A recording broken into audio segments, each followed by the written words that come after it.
All-Star shot. It's bright in here. Here's Washington, drives inside of Benny Johnson. Good! Three-point shooting late tonight. I expect him to break loose. Speaking of breaking loose. Turn the corner here and away into the clear with the killer crossover. The crossover, a move based on quickness and fakery, is a lethal weapon used by the game's best ball handlers. Those who master it have been called ankle breakers for their ability to send defenders falling in embarrassment.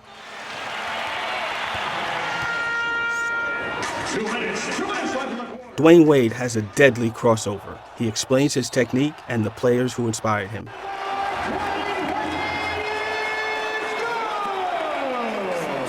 First of all, the crossover is effective because it gives you space. What I'm doing mostly is I'm coming at a guy and I'm acting like I'm going one direction. So my body is going forward and with a step, but then I'm bringing it back real quick. And once I bring it back, that gives me the second to be able to go into my next move. Well, who inspired me? I mean, I would have to say probably Allen Iverson probably inspired me growing up because, it was a time, it was more legal then to do some of the things he was doing, but it was a time when he came out with the hang crossover. When he first came to the league, he was doing that crossover, and what happened, the refs were starting to call carry. I just remember being able to do it all of the time, and then once it got that effective, then that's when it started getting called a lot. It was cool. He had commercials about it, so he kind of broke it down so you can see the breakdown of how to do the crossover. For a guy to be that small, to use his crossover to get airspace to get up into his jump shot over bigger defenders. At the time, I was very small, so not only was it cool to do, it also was something that I can use in my game. I remember the one that he crossed Michael Jordan over twice. He crossed him over this way and crossed him over the other way and he hit the jump shot, so that also made it cool for everyone to want to do. I used to always tell my friends, when I get on that stage, I'm gonna try my move on the best. And I never forget the play. I never forget coming off the screen and him switching and Phil Jackson hollering his name, telling him to switch out on me. And then I gave him the first little one, and I seen that he was biting on it. And then I hit him with the second one and made the shot.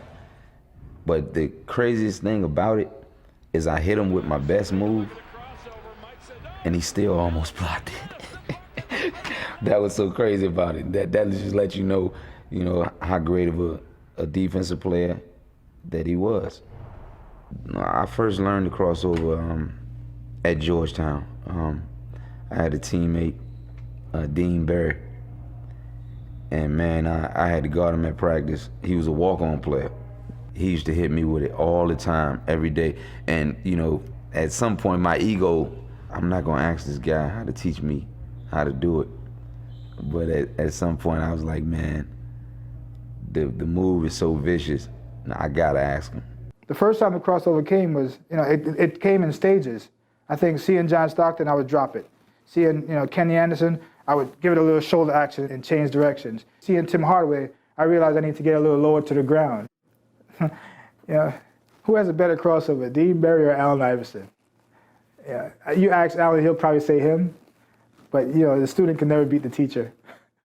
I have the best crossover by far, ever. Because I put it on that platform, on the biggest stage ever. Tim Hardaway has the best crossover.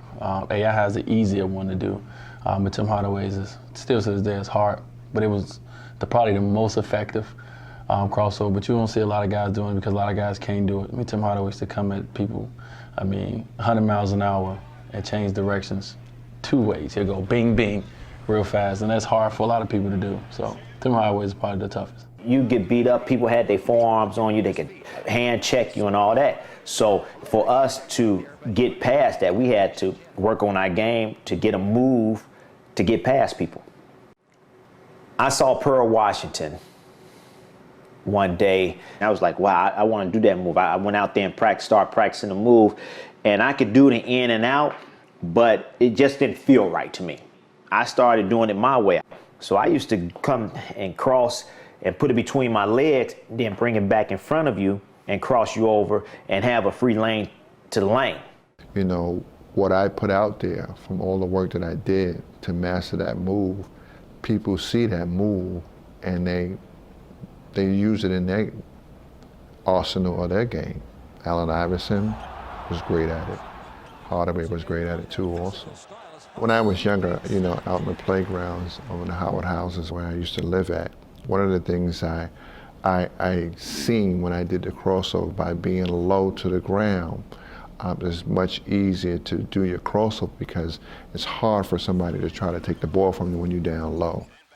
Well, when I think of Dwayne Wade, I just think of somebody who's just a phenomenal athlete. He's only about 6'4", 6'5".